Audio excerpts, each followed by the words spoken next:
listening before just reacting. Well, I appreciate what you're saying, and I've watched you and read about you, and you have a great story where you came from, and you're doing so fantastically well right now. But I happen to agree with you. We have to harden our schools, not soften them up. A gun-free zone to a killer or somebody that wants to be a killer, that's like going in for the ice cream. That's like, here I am, take me.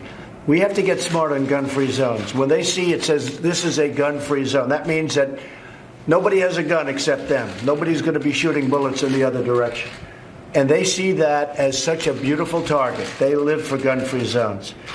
And, I mean, frankly, you have teachers that are Marines for 20 years and they retire, they become a teacher, and they're Army, Navy, Air Force, they're Coast Guard, they're people that have won shooting contests, and, you know, they're for whatever. This is what they do. They know guns, they understand guns. And I, frankly, have been reading a lot about it, and I think when you allow a person who's been in the Marines for 20 years, who's done nothing but handle guns and handle them safely and well, because you can't just give a teacher a gun. One of the fake news networks, CNN last night, was saying, I want teachers to have guns. I don't want teachers to have guns. I want certain highly adept people that understand weaponry, guns, if they really have that aptitude, because not everybody has an aptitude for a gun. But if they have the aptitude, I think a concealed permit for having teachers and letting people know that there are people in the building with guns, you won't have, in my opinion, you won't have these shootings, because these people are cowards. They're not going to walk into a school if 20% of the teachers have guns. It may be 10% or maybe 40%. And what I'd recommend doing is the people that do carry, we give them a bonus. We give them a little bit of a bonus. Frankly, they'd feel more comfortable having the gun anyway, but you give them a little bit of a bonus.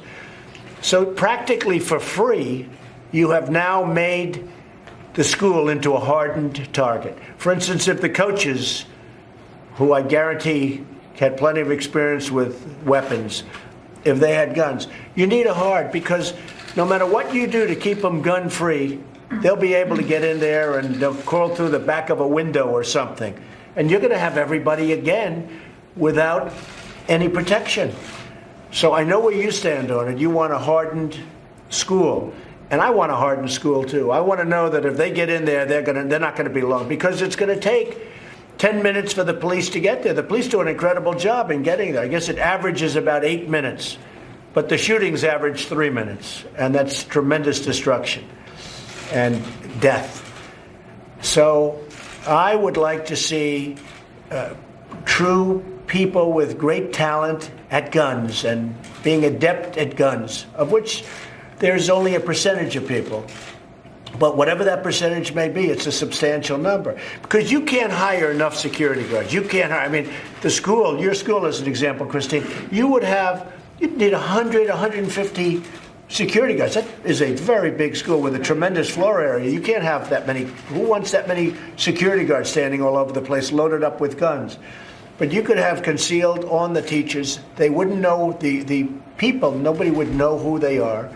And it is a tremendous threat. And by the way, instead of advertising, this school has no guns, we are gun-free, you let the people know the opposite. Nobody's going to attack that school, believe me, because they're cowards. They don't want to be shot at. And they're going to be shot at. So not everybody agrees with us. I know how you stand, and a lot of people do agree with us. But